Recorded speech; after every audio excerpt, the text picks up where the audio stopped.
أعوذ بالله السميع العليم من الشيطان الرجيم. بسم الله الرحمن الرحيم. يا أيتها النفس المطمئنة ارجعي إلى ربك راضية مرضية فادخلي في عبادي وادخلي جنتي.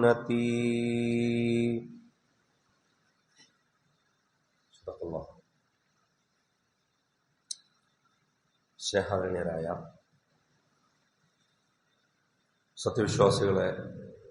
സത്യവിശ്വാസിനികളെ, സഹോദരി സഹോദരന്മാരെ, രഹസ്യവും പരസ്യവുമായ ജീവിതത്തിന്റെ സർവ്വമേഖലകളിലും അല്ലാഹു സുബ്ഹാനഹു വ തആലയോട് സൂക്ഷ്മതയുള്ളവരായി, തഖ്വയുള്ളവരായി ജീവിതം നയിക്കാൻ, അങ്ങനെ ജീവിതം നയിച്ച് സ്വർഗം നേടിയെടുക്കാൻ പരിശ്രമിക്കാൻ എന്നെയും നിങ്ങൾ ഓരോരുത്തരെയും ഉണർത്തുകയാണ്, വസിയത്ത് ചെയ്യുകയാണ്. പടച്ചതമ്പുരാനവന്റെ സ്വാലിഹുകളും സച്ചരിതരുമായ അടിമകളുടെ കൂട്ടത്തിൽ നമ്മളെല്ലാം ഉൾപ്പെടുത്തി അനുഗ്രഹിക്കുമാറാകട്ടെ.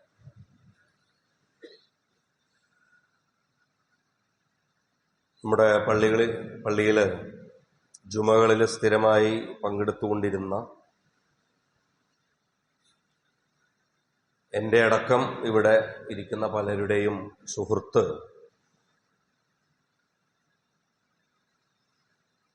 2 മണിക്കൂർ മുമ്പ് ലഭിച്ച വിവരമനുസരിച്ച് പെരിന്തൽമണ്ണയിൽ വെച്ചൊരു ആക്സിഡന്റിൽ മരണപ്പെട്ടിട്ടുണ്ട്. ശാന്തപുരം ഉള്ളിയാകുറിശി സ്വദേശി നൗഫൽ ബാബു കോഴിക്കോട് അദ്ദേഹത്തിന്റെ ജോലി സ്ഥലത്തേക്ക് പോകാൻ വേണ്ടി പുറപ്പെടുന്നതിനിടയിൽ അദ്ദേഹത്തിന്റെ ബൈക്ക് ആക്സിഡന്റിൽ പെടുകയായിരുന്നു. ഒരോടം പാലത്തിനടുത്ത് വെച്ചാണ്, ആ ആക്സിഡന്റിൽ വെച്ചാണ് അദ്ദേഹം മരണപ്പെടുന്നത്.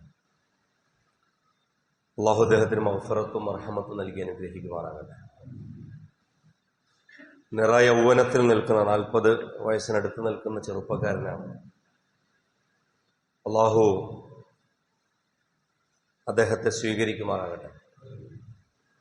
അദ്ദേഹത്തിന്റെ വേർപാടിൽ പ്രയാസം അനുഭവിക്കുന്ന അദ്ദേഹത്തിന്റെ കുടുംബാംഗങ്ങൾക്ക്, ഭാര്യാസന്താനങ്ങൾക്ക് അല്ലാഹു പ്രത്യേകമായ കരുതലും കാവലും നൽകി, സബ്ർ നൽകി അവരെ അനുഗ്രഹിക്കുമാറാകട്ടെ. ഖുത്ബയുടെ ആമുഖത്തിൽ ഓതിവെച്ച ആയത്ത് പരേതർക്ക് വേണ്ടി, മരണപ്പെട്ടവർക്ക് വേണ്ടി നമ്മൾ നടത്തുന്ന പ്രാർത്ഥനകളുടെ കൂട്ടത്തിൽ ഉദ്ധരിക്കാറുള്ള വിശുദ്ധ ഖുർആനിലെ ആയത്താണ്. ഇന്ന് ഖുത്ബയുടെ വിഷയം തെരഞ്ഞെടുത്തപ്പോൾ നൗഫലിന്റെ മരണം മുമ്പിലില്ലായിരുന്നു. ഇവിടെ ഇരിക്കുന്ന പലരുടെയും സുഹൃത്താണ്. ഇവിടെ ഈ 4-മത്തെയോ 5-മത്തെ സൊഫിലായിട്ട് നൗഫലിനെ കാണാറുണ്ടായിരുന്നു. അപ്പൊ ഇന്ന് കോഴിക്കോട് പോയി തിരിച്ച് വന്ന്, അതല്ലെങ്കിൽ ഇന്ന് അവിടെ ഖുത്ബയിലൊക്കെ പങ്കെടുത്ത് നമ്മളെയൊക്കെ പോലെ വീട്ടിലേക്ക് തിരിച്ചു വരേണ്ട ഒരാളാണ് ഇപ്പോൾ മൗലാന ഹോസ്പിറ്റലിലെ മോർച്ചറിയിലുള്ളത്. ജീവിതത്തിന്റെ ഏറ്റവും ക്ഷണികവും അതോടൊപ്പം തന്നെ നിസ്സാരവുമായ ഒരു ഭാവത്തെയാണ്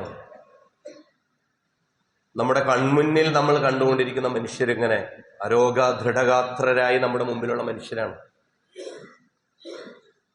അവര് ഒന്നൊന്നായി കൊഴിഞ്ഞു പോകുമ്പോൾ നമ്മൾ അതിന് കാരണം കണ്ടെത്തുക. അതിലൊന്ന് അത് ആക്സിഡന്റ് ആയതുകൊണ്ടായിരിക്കും എന്നാണ് നമ്മൾ കരുതുന്നത്.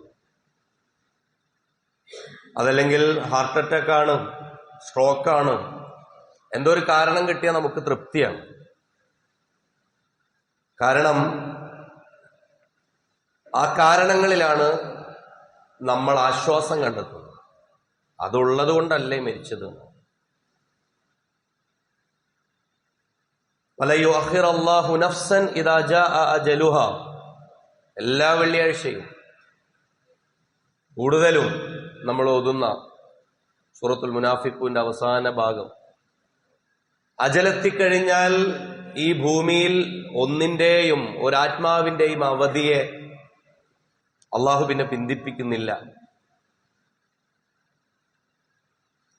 അപ്പോ നിറയൗവനത്തിൽ നിൽക്കുന്ന ഒരു മനുഷ്യൻ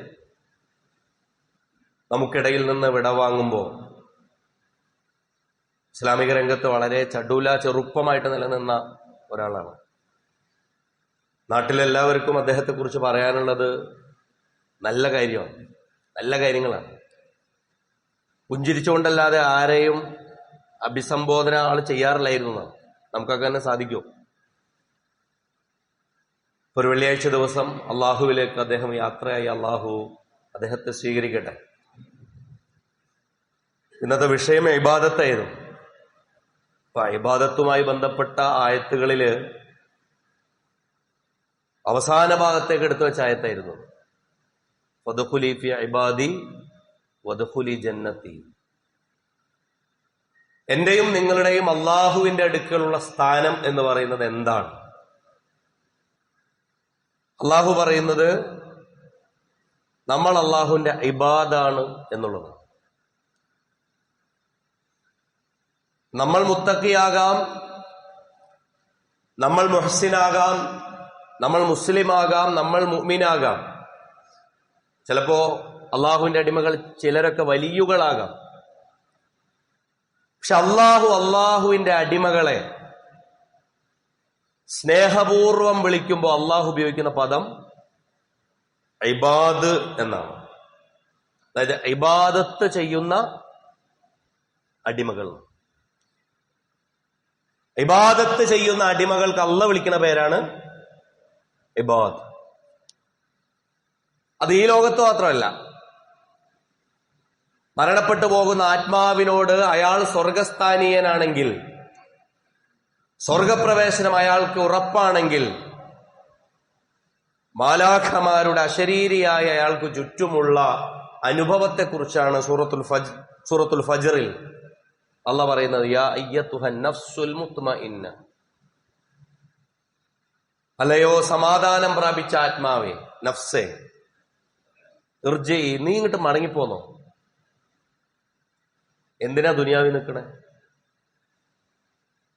ദുനിയാവിൽ നിന്ന് പോകാൻ തന്നെ താല്പര്യമില്ലാത്ത മനുഷ്യരാണ് ലോകത്തുള്ളത്. അള്ളാഹ് പറയണേ, നീ ഇങ്ങോട്ട് പോര്. ഇർജിഇ ഇലാ റബ്ബിക്ക്, നീ നിന്റെ റബ്ബിന്റെ അടുക്കലേക്കല്ലേ പോരുന്നത്, നീ ഇങ്ങോട്ട് പോര്. റാളിയത്തൻ മർളിയ, നിനക്കും തൃപ്തിയാണ് എനിക്കും തൃപ്തിയാണ്.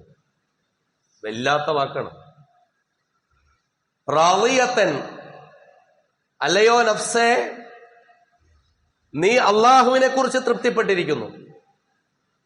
മർളിയ, നിന്നെ കുറിച്ച് അള്ളയും തൃപ്തിപ്പെട്ടിരിക്കുന്നു. ഫദ്ഖുലി ഫീ ഇബാദി വദ്ഖുലി ജന്നതി. ഫദ്ഖുലി, നീ വന്ന് കയറുക, പ്രവേശിച്ചുകൊള്ളുക. ഫീ ഇബാദി, എവിടെ? എന്റെ ഇബാദുകളുടെ കൂട്ടത്തിൽ പ്രവേശിച്ചുകൊള്ളുക. ഇപ്പൊ ഒരടിമക്ക് സ്വർഗം കൊടുക്കുമ്പോ വദ്ഖുലി ജന്നതി, സ്വർഗത്തിൽ കയറുക എന്ന് പറയുന്നതോടൊപ്പം അല്ലാഹ് പറയാണ്, എന്റെ ഇബാദുകളുടെ, എന്റെ ഗുഡ് ബുക്കിലുള്ള, ഗുഡ് ലിസ്റ്റിലുള്ള എന്റെ മെമ്പർമാരുണ്ട്, ഇബാദുകളുടെ ഒരു ഗ്രൂപ്പ് ഉണ്ട്, അതിലേക്ക് നീ കയറുക. നൗഫലിന് അള്ളാഹു സൗഭാഗ്യം നൽകി അനുഗ്രഹിക്കുമാറാകട്ടെ. നമ്മുടെ ഒക്കെ ആഗ്രഹം അതാണ്. ജീവിതത്തിൽ എന്തുകൊണ്ട് ഇബാദത്ത് ചെയ്യുന്നു എന്നുള്ളൊരു ഉത്തരം അത് മാത്രമാണ്. നൗഫലിന്റെ അത് നമുക്ക് മുമ്പിൽ വന്ന ഉദാഹരണം മാത്രമാണ്. അതുകൊണ്ടാണ് വഅ്ബുദ് റബ്ബക ഹത്താ യഅതിയക്കൽ യഖീൻ. ഇബാദത്ത് എന്തിനാണെന്ന് ചോദിച്ചാൽ ഇബാദത്തിന്റെ ലക്ഷ്യം നമ്മൾ പറയും അള്ളാഹുവിനെ ഓർക്കാനാണ്. ശരിയാണ്. അതല്ലെങ്കിൽ ആ സ്മരണ സജീവമായി നമ്മളുടെ ജീവിതത്തിൽ നന്മകൾ ഉൽപ്പാദിപ്പിക്കാനാണ്. പക്ഷെ അതുകൊണ്ട് ഇബാദത്ത് അങ്ങനെയൊക്കെ ഒരാൾ തോന്നി, എനിക്ക് നല്ല തഖ്വയൊക്കെ ഉണ്ടെന്ന് തോന്നി, അത് നിർത്താൻ പറ്റൂല. കാരണം വമാ ഖലഖത്തുൽ ജിന്ന വൽ ഇൻസ ഇല്ലാ ലിയഅ്ബുദൂനി എന്നാണ് അവിടുത്തെ യാ കളഞ്ഞതാ. എന്നെ ഇബാദത്ത് ചെയ്യുക എന്നുള്ള പണിയല്ലാതെ നിങ്ങൾക്കില്ല. അപ്പൊ ഈ ദുനിയാവിൽ നമ്മൾ ചെയ്തുകൊണ്ടിരിക്കുന്ന ബാക്കിയുള്ള പണികളോ? ആ പണികളെയും ഇസ്ലാം പറയുന്ന ഇബാദത്താണെന്ന്. അതായത് വിശ്വാസിക്ക് അയാൾ നമസ്കരിക്കുന്ന നമസ്കാരവും എടുക്കുന്ന നോമ്പും ചെയ്യുന്ന ഹജ്ജും കൊടുക്കുന്ന സക്കാത്തും ഇതല്ല, അതല്ലെങ്കിൽ അത് മാത്രമല്ല. അതിന് ഇസ്ലാമിക ഭാഷയിൽ ഇബാദത്ത് ഖാസ്സ എന്ന് പറയാം. ഇബാദത്ത് ഖാസ്സ. നിയ്യത്തൊക്കെ ചെയ്ത് അതിനുവേണ്ടി ഒരുങ്ങി ഉളുവൊക്കെ എടുത്ത് പള്ളിയിലേക്ക് കയറി അങ്ങനെ നമ്മൾ നമസ്കരിക്കുന്നു. പ്രത്യേകമായ ഇബാദത്തുകൾ, അത് ഇബാദത്ത് ഖാസ്സ. അതിന് നിശ്ചിത സമയം ഉണ്ടാവും, നിശ്ചിതമായ മാസങ്ങൾ ഉണ്ടാകും, നിശ്ചിതമായ ദിവസങ്ങൾ ഉണ്ടാകും, നിശ്ചിതമായ അളവിൽ സമ്പത്തിൽ ഒരു കൊല്ലമെത്തുമ്പോൾ നിശ്ചിതമായ അളവിൽ അതിന്റെ അനുപാതങ്ങൾ ഉണ്ടാകും.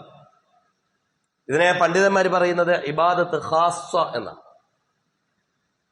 പക്ഷെ ഇസ്ലാമിൽ പൊതുവായ ഇബാദത്തുണ്ട്. ഇപ്പൊ നമ്മളിവിടെ ഇങ്ങനെ ഇരിക്കുന്നു, നിങ്ങൾ വീട്ടിൽ നിന്ന് പുറപ്പെട്ടിങ്ങോട്ട് വരുന്നു, നിങ്ങൾ രാവിലെ എഴുന്നേൽക്കുന്നു, നമ്മൾ നമ്മളുടെ തൊഴിലിനായി പുറപ്പെടുന്നു. അല്ലെ, നമ്മുടെ കൂട്ടത്തിൽ ബിസിനസ്സുകാരുണ്ട്, അധ്യാപകരുണ്ട്, അതുപോലെ തന്നെ കഠിനാധ്വാനം ചെയ്യുന്ന മനുഷ്യരുണ്ട്, അതായത് കൂലിപ്പണിയെടുക്കുന്ന മനുഷ്യരുണ്ട്, അള്ളാഹു നൽകിയ വ്യത്യസ്തമായ ഉന്നതമായ പദവികളിലുള്ള മനുഷ്യരുണ്ട്, ഡോക്ടർമാരുണ്ട്, എഞ്ചിനീയർമാരുണ്ട്. ഇവരൊക്കെ മനസ്സിലാക്കേണ്ടത് ഇതൊക്കെ ഇബാദത്താണ്. ഇതെല്ലാം ഇബാദത്താണ്. സ്വന്തം ഇണയെയും മക്കളെയും പോറ്റുന്നതിനായി അള്ളാഹുവിന്റെ തൃപ്തിയുള്ള ഒരു ജോലിയിൽ ഹലാലായ വരുമാനത്തിന് വേണ്ടിയിട്ട് നിങ്ങൾ ഇറങ്ങിപ്പുറപ്പെടുന്നു വീട്ടിൽ നിന്ന്. ഇസ്ലാമിൽ അത് ഇബാദത്താണ്. അല്ലെങ്കിൽ നമുക്ക് സങ്കടം വരും. കാരണം എന്ന് വെച്ചാൽ നമ്മൾ കുറച്ച് ഇബാദത്തേ ഉള്ളൂ തോന്നും. പ്രശ്നമാണ്. നമ്മൾ ആദ്യം ആ ഒരു പ്രശ്നം മനസ്സിൽ നിന്ന് കളയണം. നമ്മൾ എപ്പോഴും ഇബാദത്തിലാണ്. അതുകൊണ്ടാണ് നമ്മളുടെ ജീവിതത്തിൽ യെസ് ഓർ നോ എന്നുള്ളതും ആ യെസ്സിനും നോക്ക് പോലും നമ്മൾ പറയുന്ന യെസ്സിന്റെയും നോയുടെയും അതിന്റെ തന്നെയും ആ യെസ്സിന്റെ തന്നെ ശരി തെറ്റ്, ആ നോയുടെ തന്നെ ശരി തെറ്റ്, ഇത് അള്ളാഹുവിന്റെ റാളിയത്തൻ മർളിയ, അള്ളാഹുവിനെ തൃപ്തിപ്പെട്ട് ഞാനും അള്ളാഹു എന്നെ തൃപ്തിപ്പെട്ടുമുള്ള അവസ്ഥയിലാണെങ്കിൽ ഉപജീവനത്തിനായി നിങ്ങൾ ഇറങ്ങിപ്പുറപ്പെട്ട് പോകുന്ന വഴിയിൽ സംഭവിക്കുന്ന ആക്സിഡന്റിൽ നിങ്ങളുടെ മരണത്തിലും നിങ്ങൾ ഇബാദത്തിലായിരിക്കെയാണ് അള്ളാഹുവിലേക്ക് മടങ്ങുന്നത്. അപ്പൊ ഇബാദത്ത് ഖാസ്വയും ഇബാദത്ത് ആമ്മയും പണ്ഡിതന്മാർ അതിൽ ഉൾപ്പെടുന്ന ഒന്ന് തൊഴിലാണ്. നമ്മുടെ കൂട്ടത്തിൽ തൊഴിലുകൾ ചെയ്യുന്നവർക്കിടയിൽ വലിയ വൈവിധ്യങ്ങളുണ്ട്. ഇവരൊക്കെ മനസ്സിലാക്കേണ്ടത് ഈ ഉറ്റുന്ന വിയർപ്പ്, അതിനായി സഹിക്കുന്ന സഹനങ്ങൾ, അതിന്റെ ക്ലേശങ്ങൾ, ബുദ്ധിമുട്ടുകൾ, നമുക്ക് രണ്ട് അറ്റവും മുട്ടിക്കാൻ പറ്റില്ല എന്ന് പറയുന്ന നമ്മുടെ മനസ്സിന്റെ പങ്കപ്പാടുകൾ, അതിന്റെ സംഘർഷങ്ങൾ, ഇതൊക്കെ കൂലിയുണ്ട്. പക്ഷെ നീയത്ത് വേണം. നീയത്ത് വേണമെന്ന് പറഞ്ഞാൽ ഓരോ നിസ്കാരത്തിന്റെ പോലെ നീയത്ത് വേണമെന്നല്ല. ഇത് അള്ളാഹുവിന് ഇഷ്ടപ്പെട്ട രീതിയിൽ ഹലാലായി ഞാൻ ചെയ്യാൻ വേണ്ടി ഏർപ്പെടും. നിങ്ങളുടെ കുടുംബജീവിതം ഇബാദത്താണ്. കുടുംബജീവിത ഇബാദത്താണ്. എന്തിന് റസൂലുള്ളാഹി സ്വല്ലല്ലാഹു അലൈഹി വസല്ലം പറഞ്ഞു, നിങ്ങൾ ഭാര്യ ഭർത്താക്കന്മാർ ശാരീരിക ബന്ധത്തിൽ എന്താണ് അതിൽ പോലും നിങ്ങൾക്ക് പുണ്യമുണ്ട്. സഹാബികൾ തിരിച്ചു ചോദിച്ചു, അതിൽ പുണ്യം? നമുക്കെന്നെ തോന്നുന്നു, അതിൽ പുണ്യമോ? റസൂൽ അവരോട് വീണ്ടും തിരിച്ചു ചോദിച്ചു. അതിന് മറുപടിയല്ല പറഞ്ഞത്, തിരിച്ചു ചോദിച്ചു. നിങ്ങൾ അള്ളാഹു അനുവദനീയമാക്കിയതല്ലാത്തൊരു ശാരീരിക ബന്ധത്തിൽ ഇടപെട്ടാൽ, അതിൽ മുഴുകിയാൽ നിങ്ങൾക്ക് തെറ്റുണ്ടോ? നിങ്ങൾക്ക് കുറ്റമുണ്ടോ? കുറ്റമുണ്ട്. എങ്കിൽ അള്ളാഹു അനുവദിച്ചതിൽ നിങ്ങൾ ഒതുങ്ങി നിൽക്കുമ്പോൾ അതിന് കൂലിയുണ്ട്, അതിന് പ്രതിഫലമുണ്ട്. അത് ബിർറാണ്, അത് ഇബാദത്തായി തീരും. എത്ര മനോഹരമായിട്ടാണ് ഇസ്ലാം അതിനെ പരിചയപ്പെടുത്തുന്നത് എന്ന് എന്റെ പ്രിയപ്പെട്ടവരെ, നമ്മൾ റബ്ബിനെ കുറിച്ചും ഇലാഹിനെ കുറിച്ചും അല്ല അസ്മാഉൽ ഹുസ്നയെ കുറിച്ചൊക്കെ പറഞ്ഞതിന്റെ തുടർച്ചയിൽ എന്താണ് അള്ളാഹു നമ്മളെ ഇബാദ് എന്ന് വിളിക്കാൻ കാരണം? നമ്മൾ ഇബാദത്ത് ചെയ്യുന്നവരാണ്. വമാ ഖലഖതുൽ ജിന്ന വൽ ഇൻസ ഇല്ലാ ലിയഅ്ബുദൂൻ. നമ്മുടെ ഒരേ ഒരു പണി, അത് ഉറങ്ങിയാലും ഉണർന്നാലും നടന്നാലും ഇരുന്നാലും വിശ്രമിച്ചാലും രോഗം വന്നാലും രോഗം സഹിച്ചാലും രോഗം മാറിയാലും സന്തോഷിച്ചാലും സങ്കടം വന്നാലും നമ്മൾ അപ്പോഴൊക്കെ എന്ത് ചെയ്യണം? ഇബാദത്ത് ചെയ്യണം. ജീവിതത്തിൽ രണ്ടവസ്ഥകളാണ് ഇബാദത്ത് ചെയ്യാനുള്ളത്. ഒന്നുകിൽ ശുക്ർ വരും ഇബാദത്ത് ചെയ്യണം, അതല്ലെങ്കിൽ ശുക്രിന്റെ പ്രകടനമായിട്ട് ഇബാദത്ത്. മറ്റൊന്നോ ശുക്ർ ചെയ്യാൻ പറ്റാതെ വരുമ്പോ സബർ. ഈ രണ്ടവസ്ഥയല്ലാത്ത ജീവിതത്തിൽ ഒന്നുമില്ല. ഒന്നുകിൽ ശുക്ർ, അതല്ലെങ്കിൽ സബർ. വിശുദ്ധ ഖുർആനിലെ കൂടുതൽ പദപ്രയോഗങ്ങൾ, കൂടുതൽ സംഭവ വികാസങ്ങളെ സമാഹരിച്ചുകൊണ്ട് അള്ളാഹു അതിനെ രണ്ട് പദങ്ങളിലേക്ക് ഒതുക്കാൻ എവിടെയൊക്കെ ശ്രമം നടത്തുന്നുണ്ടോ അവിടെയൊക്കെ നിങ്ങൾക്ക് കാണാം ഫസ്ബിറു. ഒന്നുകിൽ നിങ്ങൾ ക്ഷമിക്കൂ, അല്ലെങ്കിൽ ലഅല്ലക്കും തഷ്കുറൂൻ. നിങ്ങൾ ശുക്ർ ചെയ്യാനും നിങ്ങൾ സബർ ചെയ്യാനും. കിട്ടിയതിൽ ശുക്ർ, കിട്ടിയതിൽ തന്നെ ചിലതിൽ സബർ വേണ്ടി വരും. ഇനി കിട്ടാതെ പോയതിലും, കിട്ടിയത് ദുരിതമാണെങ്കിൽ അതിലും സബർ. അതാണ് റസൂൽ പറഞ്ഞത് അജബൽ ലി അംരിൽ മുഅ്മിൻ. വിശ്വാസി ഈ ഇബാദത്ത് ചെയ്യുമ്പോൾ വിശ്വാസിക്ക് വലിയ അത്ഭുതം സംഭവിക്കും. അജബൽ ലി അംരിൽ മുഅ്മിൻ. വിശ്വാസിയുടെ കാര്യം പരമാത്ഭുതം തന്നെയാണ്, അത്ഭുതകരമാണ്. വിശ്വാസിക്ക് മാത്രമുള്ളൂ. ഈ നാട്ടിൽ കാണുന്ന ബാക്കിയുള്ള ആളുകൾക്ക് അതില്ല. അതല്ലെങ്കിൽ അതിന്റെ ഉള്ളിലേക്ക് പ്രവേശിക്കാത്ത വിശ്വാസ പ്രഖ്യാപനം നടത്തി നടക്കുന്ന മനുഷ്യർക്കും ചിലപ്പോൾ അത് കിട്ടൂല. കാരണം ഇന്ന അംറഹു കുല്ലഹു ലഹു ഖൈർ. അവന്റെ ജീവിതത്തിൽ സംഭവിക്കുന്ന എല്ലാം അവന് ഖൈറാണ്. എല്ലാം എന്ന് പറഞ്ഞാൽ അതിനപ്പുറമൊന്നുമില്ലല്ലോ. ഇന്ന അംറഹു കുല്ലഹു ലഹു ഖൈർ. നമ്മുടെ ജീവിതത്തിൽ ഇപ്പോ എന്ത് സംഭവിക്കുന്നുണ്ടോ അത് വിശ്വാസിക്ക് ഖൈറാണ്. വലൈസ ദാലിക ലിഅഹദിൻ ഇല്ലാ ലിമുഅ്മിൻ. അതൊരു വിശ്വാസിക്കല്ലാതെ ജീവിതത്തിൽ അങ്ങനെ ഒരു അനുഭവം ഉണ്ടാവില്ല. സാധാരണ മനുഷ്യർക്ക് അത് ഉണ്ടാവില്ല. വിശ്വാസത്തിന്റെ ഉള്ളിലേക്ക് അതിന്റെ ആത്മാംശം, അതിന്റെ ഒരു സത്ത കിട്ടിയവർക്ക് മാത്രമേ അത് ഉണ്ടാവൂ. കാരണം ഇൻ അസാബത്തുഹു സറ, അവന് ജീവിതത്തിൽ സന്തോഷം വന്നാൽ ശക്കറ, അവൻ ശുക്ർ ചെയ്യും. ഫക്കാന ഖൈറൻ ലഹു, അവൻ അപ്പോൾ അതെന്തായി മാറും? ഖൈറായി മാറും. വഇൻ അസാബത്തുഹു ലറ, അവന് ജീവിതത്തിൽ ബുദ്ധിമുട്ട് വന്നു, ശാരീരികവും മാനസികവും സാമ്പത്തികവുമായ പ്രയാസങ്ങൾ വന്നു, സബറ, അവൻ സബർ ചെയ്യും. ഫകാന ഖൈറൻ ലഹു, അപ്പോൾ അതും അവന് ഖൈറായി മാറും. അപ്പൊ എന്തുകൊണ്ട് അള്ളാഹുവിനെ ഇബാദത്ത് ചെയ്യണം എന്ന് പറയുന്നിടത്ത് മനുഷ്യർക്ക് ഇബാദത്തിന് ഇപ്പുറത്ത് അള്ളാഹ് പരിചയപ്പെടുത്തുന്ന വേറൊരു സാധനമുണ്ട്. വലഖദ് ബഅസ്നാ ഫീ കുല്ലി ഉമ്മത്തിൻ റസൂല അൻ യഅ്ബുദുല്ലാഹ വജ്തനിബുത് ത്വാഗൂത്ത്. അള്ളാഹ് പറയാ സൂറത്തുൻ നഹ്ൽ, വലഖദ് ബഅസ്നാ ഫീ കുല്ലി ഉമ്മത്തിൻ റസൂലൻ. ഈ പ്രവാചകന്മാരെ മുഴുവൻ എല്ലാ കൗമിലേക്കും എല്ലാ ഉമ്മത്തിലേക്കും അള്ളാഹ് അയച്ചത് അൻ യഅ്ബുദുല്ലാ, എന്ത് പറയാൻ വേണ്ടിയിട്ടാ? ഒന്ന്, അള്ളാഹുവിനെ മാത്രം ഇബാദത്ത് ചെയ്യുക. അള്ളാഹിനെ മാത്രം ഇബാദത്ത് ചെയ്യാന്ന് പറയുമ്പോൾ നമ്മുടെ സാധാരണ അർത്ഥത്തിനനുസരിച്ച് നിസ്കരിക്കാന്ന് മാത്രമേ അർത്ഥം വരുള്ളൂ. അങ്ങനെയല്ല എന്ന് പറയാൻ വേണ്ടിയിട്ടാണ് നേരത്തെ പറഞ്ഞ ആമുഖം മുഴുവൻ പറഞ്ഞത്. അൻ യഅ്ബുദുല്ലാഹ വജ്തനിബുത് ത്വാഗൂത്ത്. അവർ ജീവിതത്തിൽ നിന്ന് അള്ളാഹുവിനെ ഇബാദത്ത് അവരെ അള്ളാഹുവിനെ മാത്രം ഇബാദത്ത് ചെയ്യണമെന്നും അള്ളാഹുവിന്റെ സ്ഥാനം ഇപ്പോൾ അവരുടെ ജീവിതത്തിൽ അവർ കൽപ്പിച്ചു കൊടുത്തിട്ടുള്ള ത്വാഗൂത്തുകളെ അവർ ഒഴിവാക്കണമെന്നും. അപ്പൊ അള്ളാഹ്ക്ക് പകരം അള്ളാഹ് എതിരായി പറയണത് ആരെയാണ്? ത്വാഗൂത്താണ്. നമ്മൾ വിചാരിക്കും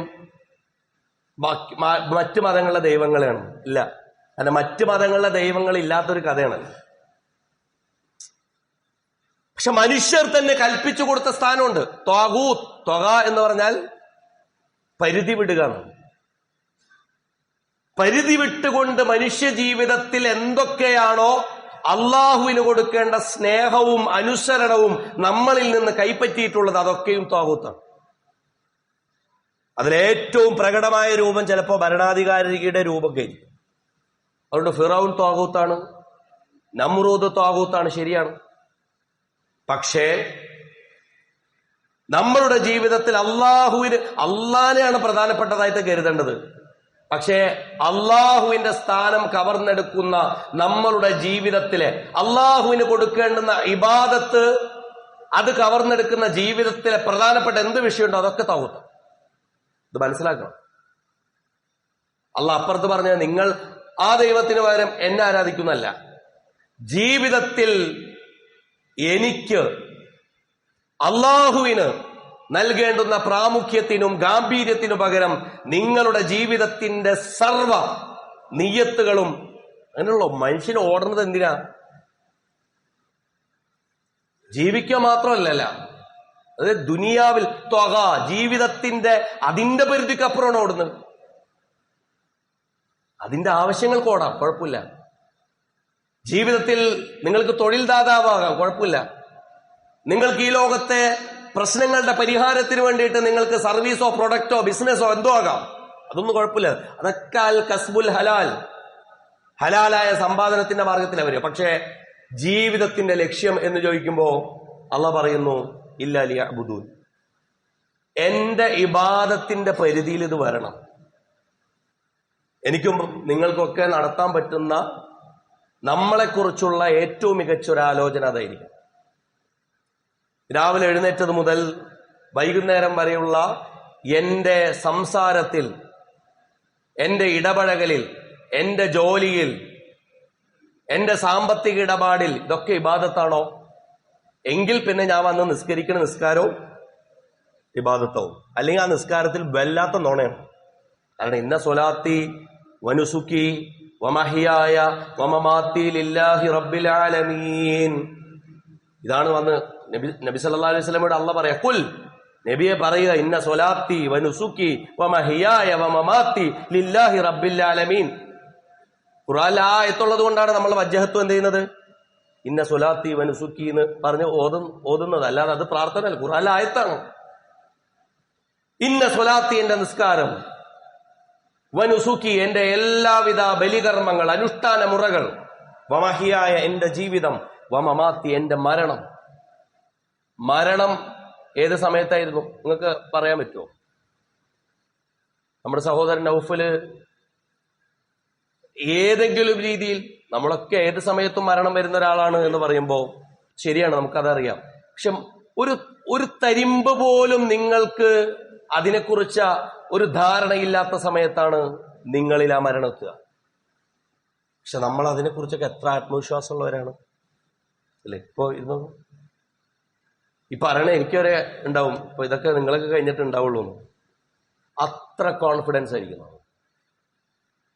ഇവിടെയാണ് വമമാത്തി, നിങ്ങളുടെ, എന്റെ മരണവും. മരണം അള്ളാന്റെ മാർഗത്തിലാകുന്നു എന്ന് പറഞ്ഞാൽ ജീവിതം അള്ളാന്റെ മാർഗത്തിൽ മാത്രമായാലേ എന്ത് ചെയ്യാൻ പറ്റുള്ളൂ? മൻകാന ആഖിറു കലാമിഹി ലാ ഇലാഹ ഇല്ലല്ലാഹ് ദഖലൽ ജന്ന എന്ന് നമ്മൾ ഹദീസ് പറയും അല്ലെ? ഒരാളുടെ അവസാന വാക്ക് ലാ ഇലാഹ ഇല്ലല്ലാഹ് ആയാൽ സ്വർഗത്തിൽ കയറി. അതിന് പലവിധ വിശദീകരണങ്ങളുണ്ട്. കാരണം ജീവിതത്തിൽ തന്നെ ലാ ഇലാഹ ഇല്ല. ഒരാളുടെ ഇസ്ലാമിലേക്ക് കയറുമ്പോൾ ആദ്യത്തെ വാക്ക് ഏതാ? ലാ ഇലാഹ ഇല്ലല്ലാഹ് ആണ്. അപ്പൊ ക്ലോസിംഗ് സ്റ്റേറ്റ്മെന്റും എന്താകണം? അവസാനിക്കുന്ന സ്റ്റേറ്റ്മെന്റും ലാ ഇലാഹ ഇല്ലല്ലാഹ്ക്ക് തുല്യമായ എന്തോ ആകണം. ചിലപ്പോൾ ഒരാൾക്ക് പറയാൻ പറ്റിയെന്നൊന്നും വരൂല. അതിനുള്ള അവസരമോ അത് വല്ല കിടക്കപ്പായൽ കിടക്കുന്ന ആളുകൾക്കൊക്കെ അതൊക്കെ പറ്റിയെന്ന് വരുള്ളൂ. പക്ഷെ അതിന് സാക്ഷ്യം വഹിക്കുന്ന കർമ്മസാക്ഷ്യം, രണ്ടു തരത്തിലുള്ള സാക്ഷ്യമുണ്ട്. ഒന്ന് അക്വാല് കൊണ്ടും മറ്റൊന്ന് അഅ്മാല് കൊണ്ടും. ഒന്ന് പറച്ചില് കൊണ്ടും മറ്റൊന്ന് പ്രവർത്തനം കൊണ്ടും. അതുകൊണ്ടാണ് മഹാനായ ഇബ്നു തൈമിയ്യ റഹ്മത്തുള്ളാഹി അലൈഹി അദ്ദേഹം ഇബാദത്തിനെ കുറിച്ച് പറയുമ്പോൾ നമ്മൾ എല്ലാവരും മനസ്സിലാക്കേണ്ട ഒരു കാര്യം, എന്താണ് ഇബാദത്ത്? എന്റെ ഇബാദ്, അള്ളാഹ് വിളിക്കുക അങ്ങനെയാണ്, ഖുൽ യാ ഇബാദി. തെറ്റ് ചെയ്ത മനുഷ്യരെ അള്ളാഹ് വിളിക്കുന്ന അങ്ങനെയാണ്, ഖുൽ യാ ഇബാദി, എനിക്ക് ഇബാദത്ത് ചെയ്യേണ്ടവരെ. യഥാർത്ഥത്തിൽ ചെയ്യുന്നവരെയും അങ്ങനെയാണ് അള്ളാഹ് വിളിച്ചത്. അവസാനം സ്വർഗം കൊടുക്കുന്നവരെയും അള്ളാഹ് അങ്ങനെയാണ് വിളിച്ചത്. പക്ഷേ അങ്ങനെയുള്ള ഇബാദത്ത് ചെയ്യുന്ന ഇബാദുകൾ മനസ്സിലാക്കേണ്ടത് അൽ ഇബാദത്തു ഹിയ ഇസ്മുൻ ജാമിഉൻ ലികുല്ലി മാ യുഹിബ്ബുഹുല്ലാഹു വയർളാ. അള്ളാഹ്ക്ക് ഇഷ്ടമുള്ളതും അള്ളാഹ്ക്ക് പൊരുത്തമുള്ളതുമായ എല്ലാ കാര്യത്തിന്റെയും പേരാണ് ഇബാദത്ത്. എല്ലാ കാര്യത്തിന്റെയും പേര്. മിനൽ അഖ്വാലി, അത് വർത്തമാനമാകാം, വൽ അഅമാലി, പ്രവർത്തനങ്ങളാകാം, അൽ ബാത്തിന, ഉള്ളിലുള്ളതാകാം. നമ്മുടെ മനസ്സിൽ കരുതുന്ന കുറെ നന്മകൾ ഉണ്ടാവുമല്ലോ, മനസ്സിൽ കരുതുന്ന നന്മകൾ, വല്ലാഹിറ, പുറത്തു വരുന്നത്. ഇപ്പൊ മനസ്സിന്റെ ഉള്ളിലുള്ളതായ നമ്മളുടെ സൽവിചാരത്തിന് പോലും ഒന്നുണ്ട്. പക്ഷെ വമാന വല്ലാമില്ല അബീദ്, അള്ളാഹ് എന്ത് ചെയ്യുന്നില്ല? നിങ്ങളോട്, സ്വന്തം അടിമകളോട് ഒരു തരത്തിലും ദുൽമ പ്രവർത്തിക്കില്ല. റസൂലുള്ളാഹി സ്വല്ലല്ലാഹു അലൈഹി വസല്ലം പറയാ, ഒരാള് ഒരു നന്മ ചെയ്യാൻ കരുതിയാൽ കരുതുമ്പോൾ അള്ളാഹ് ഒരു കൂലി എഴുതുന്നു. നന്മ ചെയ്യാൻ കരുതി, നന്മ ചെയ്യുമ്പോൾ ആ കൂലിക്ക് 10 ഇരട്ടിയായി കൂലി എഴുതുന്നു. എന്നാ തിന്മ ചെയ്യുമ്പോഴോ? തിന്മ ചെയ്യാൻ കരുതിയാല് അത് എഴുതണില്ല. തിന്മ ചെയ്യാതിരിക്കാനുള്ള ഒരു അവസരം അള്ളാഹ് കൊടുക്കും, കുറച്ചുകൂടി ടൈം കൊടുക്കും. എന്നിട്ടും അയാൾ തെറ്റ് ചെയ്താൽ അയാൾക്ക് 10 തെറ്റിന്റെ കൂലി എഴുതണില്ല, ഒരു തെറ്റിന്റെ കൂലി എഴുതുന്നു. കാരണം കുല്യ ഇബാദി, അല്ലയോ എന്റെ പ്രിയപ്പെട്ട അടിമകളെ എന്ന് പറയുന്നു, അല്ലദീന അസ്റഫു അലാ അൻഫുസിഹിം ലാ തഖ്നതു മിർ റഹ്മത്തില്ലാ, നിങ്ങൾ തിരിച്ചു വരൂ മക്കളെ എന്ന് പറയുന്നത്. നിങ്ങൾ എന്റെ അടിമകളെ, നിങ്ങൾ തിരിച്ചു വരൂ. ഈ വിളി വളരെ പ്രധാനപ്പെട്ട. തിരിച്ചു വരും. നമ്മൾ അങ്ങനെയല്ലാതെയും മോശപ്പെട്ട അവസ്ഥയിലും തിരിച്ചു പോകേണ്ടി വരും. ഹുസ്നുൽ ഖാത്തിമയും ഹുസ്നുൽ ആഖിബത്തും ഇല്ലാതെ പലർക്കും പിന്തിരിയേണ്ടി വരും ഈ ദുനിയാവിൽ നിന്ന്. അപ്പൊ നമുക്ക് ഒരു ദിവസം എക്സ്ട്രാ കിട്ടിയിട്ടുണ്ടെങ്കിൽ മനസ്സിലാക്കേണ്ട എന്താ? ഒരു ദിവസമെങ്കിലും നമുക്ക് പുതുതായി ഒരു ഏറ്റവും ഇബാദത്തിന്റെ സമഗ്രമായ ഒരു ജീവിതം നമുക്ക് മാറ്റിപ്പണിയാൻ അള്ളാഹ് തന്ന അവസരമുണ്ട്. രാവിലെ എണീക്കുമ്പോ അൽഹംദുലില്ലാ എന്ന് പറഞ്ഞ് എഴുന്നേക്കേണ്ട എന്തിനാന്ന് വെച്ചാൽ, ഒരു ദിവസം കൂടി പടച്ചവനെ എനിക്ക് നന്നാവാൻ തന്ന പടച്ചവനെ നിനക്ക് സ്തുതി എന്ന് പറയണ്ട കേട്ടോ. അങ്ങനെ പറയേണ്ടത്. കാരണം ഇന്നലെ ഉറങ്ങിയ കുറെ പേര് എഴുന്നേറ്റിട്ടില്ല. ഇന്ന് വീട്ടിൽ നിന്ന് ഇറങ്ങി പുറപ്പെട്ട കുറെ പേർ സഹോദരൻ നൗഫലിനെ പോലെ ഇന്ന് തിരിച്ചെത്തുന്നില്ല. അപ്പോ കിടന്നുറങ്ങുമ്പോൾ ബിസ്മില്ല പറയുന്നു, എഴുന്നേൽക്കുമ്പോൾ അൽഹംദുലില്ല പറയുന്നത് എന്തിനാന്ന് വെച്ചാൽ ബിസ്മില്ല ചൊല്ലി മരിക്കുകയാണ് അല്ലെ. ബിസ്മിക അല്ലാഹുമ്മ അമൂത്തു എന്ന് പറയും, ഞാൻ മരിക്കുന്നു വാഹിയ, പടച്ചവനെ നിന്റെ പേരിൽ മരിക്കുന്നു, ജീവിക്കുന്നു. രാവിലെ എഴുന്നേറ്റിട്ട് വല്ലാത്തൊരു കോൺഫിഡൻസിൽ അങ്ങോട്ട് എഴുന്നേൽക്കുമ്പോ ആ കോൺഫിഡൻസിന് നമ്മൾ അള്ളാഹിനോട് അൽഹംദുലില്ല എന്ന് പറയുന്നു. ആ അൽഹംദുലില്ലയോടൊപ്പം നമ്മൾ ഓർക്കേണ്ട ഒരു കാര്യം, എന്തിന് അൽഹംദുലില്ല എന്ന് പറഞ്ഞാൽ, പടച്ചവനെ ഇന്നലെ രാത്രി പ്രാർത്ഥിച്ചിട്ടുണ്ട്. രാത്രി കിടന്നുറങ്ങുമ്പോൾ 3-4 പ്രാർത്ഥനകൾ റസൂലുള്ളാഹി സ്വല്ലല്ലാഹു അലൈഹി വസല്ലം പറഞ്ഞ കൂട്ടത്തിൽ, പഠിപ്പിച്ച കൂട്ടത്തിൽ ഒരു പ്രാർത്ഥന ഇങ്ങനെയാണ്, ഇൻ അംസക്ത നഫ്സി ഫർഹംഹ,